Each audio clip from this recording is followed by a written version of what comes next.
Você acha que é o inferno na Terra, mas é só erro do governo.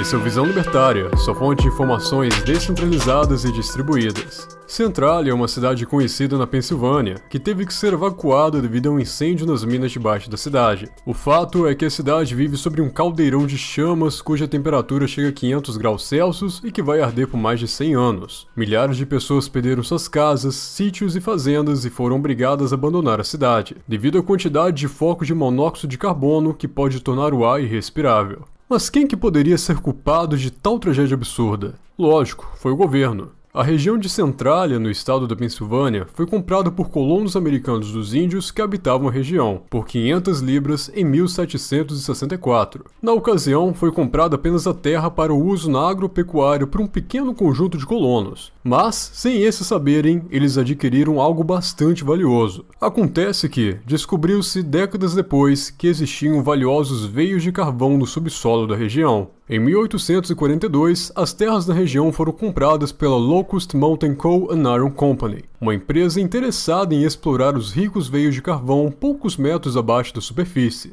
Essa empresa então construiu a cidade de Centralia para abrigar os mineradores e o pessoal que trabalharia na mina de carvão. Entre 1854 e 1856 foi o auge da exploração de carvão, que durou até 1890, ainda dando bons lucros. A cidade só cresceu e atingiu em 1890 o maior tamanho, quase 3.000 pessoas morando lá. Mas então as minas de carvão esgotaram e a exploração cessou. A cidade continuou existindo, sem exploração de carvão, com a economia baseada no comércio e na agropecuária, mas diminuiu de tamanho e de riqueza com o fim da mineração. A empresa não era mais proprietária das terras e havia fechado a entrada para as minas. Não se sabe em que momento a prefeitura passou a usar o terreno de entrada principal da mina, que agora estava fechada e parecia um terreno baldio, como depósito de lixo. Isso acumulou uma grande quantidade de lixo nesse terreno e em 1962 isso começou a causar problemas de mau cheiro e pestes. Adicionalmente, novas leis estaduais proibiam lixões daquela maneira. Portanto, havia necessidade de limpar aquele terreno. Prontamente, o prefeito eleito decidiu resolver o problema do lixo. A prefeitura então ordenou a limpeza do lixão da cidade, que, lembra, estava sobre uma entrada da mina, mas ninguém mais lembrava disso.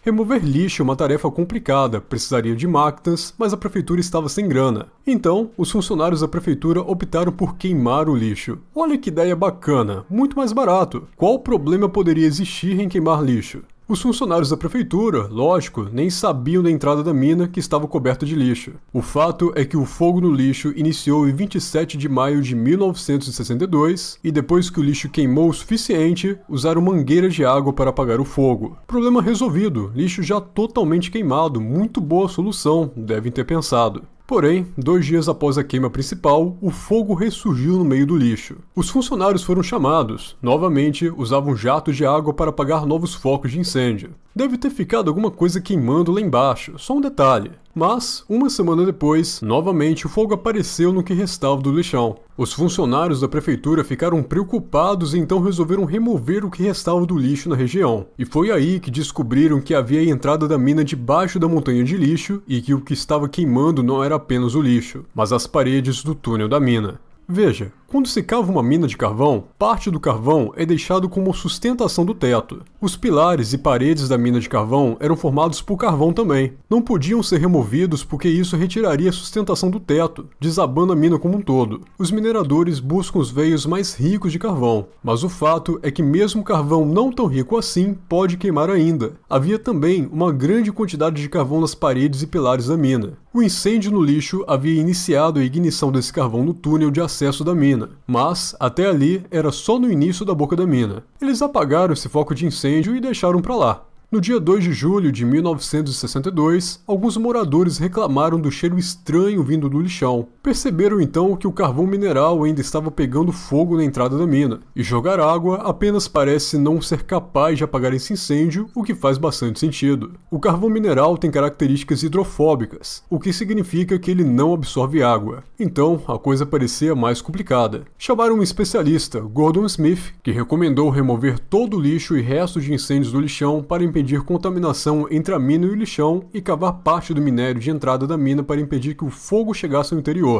Até ali, apenas o túnel de acesso tinha focos de incêndio. Esse trabalho foi orçado pelo especialista em $175, mas a prefeitura estava com o orçamento bem apertado. Levou mais de um mês para conseguirem aprovar o orçamento. Quando o especialista foi chamado novamente para fazer o serviço, bem, já era tarde. O fogo já havia chegado nos primeiros pavilhões da mina. Ele usou detectores de gás para mostrar que já havia incêndio em uma boa área e agora não bastava mais só cavar o túnel da mina. Ele mediu a saída de gases e estimou que o valor agora para escavar e conter o fogo era de $30 mil.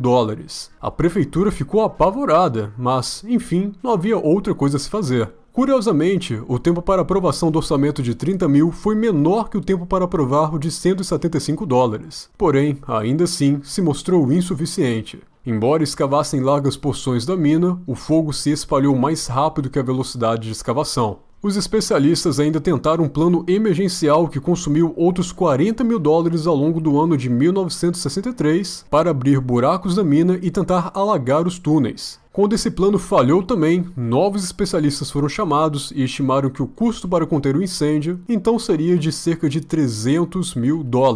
Ao final, com o atraso da burocracia, a prefeitura já havia gasto um total de $100 mil tentando apagar o fogo causado por ela mesma até ali. Não tinha mais dinheiro. Foi preciso pedir ajuda ao Estado. Mais burocracia para aprovar a grana do Estado. Só em 1966 que chegou o dinheiro do Estado, os $300 mil necessários. Mas, claro, novamente, quando esse dinheiro chegou já era tarde demais. O fogo já havia progredido muito além do que havia quando o dinheiro foi solicitado. Já estava sob toda a cidade. Mais uma tentativa foi infrutífera. A essa altura, estimava-se que o fogo tinha chegado a temperatura de quase 500 graus Celsius debaixo da terra. Muitos pilares de minas desabavam ao serem consumidos pelo fogo. Estradas e prédios rachavam devido à perda de sustentação do solo. Jatos de vapor quente surgiam em locais aleatórios da cidade. Os habitantes tiveram que começar a fugir de lá. A prefeitura e o estado ainda tentaram apagar o fogo em 1970 e 1973, porém sem nenhum sucesso. No final, Centralia foi abandonada. Nem foi tão crítico assim, porque a maior parte dos moradores já haviam abandonado suas casas há um bom tempo. A queima da mina abaixo fazia com que o solo cedesse, portanto, muitas casas tinham rachaduras. Também havia vários pontos de calor, jatos de vapor que emanavam do chão. As propriedades ali já não valiam nada. No final, quando Centralia foi declarada inabitável, em 1982, eram poucos os moradores que ainda restavam lá. Alguns, porém, resistiram mesmo após a ordem de abandono e a população da cidade hoje é de 5 pessoas. O lugar virou um destino turístico. Pessoas vão lá para ver os buracos no chão e locais com saída de calor e vapor. Estima-se que existe carvão nos túneis para queimar por pelo menos mais um século. Uma tragédia que, felizmente, não fez vítimas fatais, mas destruiu uma enorme quantidade de riquezas de pessoas que moravam na região. O erro do Estado, lógico, não foi de iniciar o fogo. Podemos imaginar que mesmo uma pessoa física poderia cometer esse erro. Porém, a dificuldade de admitir seu erro, a dificuldade de aprovar os primeiros orçamentos de poucos dólares, mostra como a burocracia e o aparato estatal trabalham contra a eficiência. No final, foi a burocracia que destruiu Centralia. Obrigado por sua audiência. Esse artigo foi sugerido e escrito por Peter Turguniev, revisado por JJ Liber e narrado por Pedro Monteiro. Se você gostou desse vídeo, clique no ícone de curtir abaixo e compartilhe o vídeo em sua rede social. Se você deseja ser notificado de outros vídeos, clique em se inscrever e depois no ícone de campainha. Até a próxima!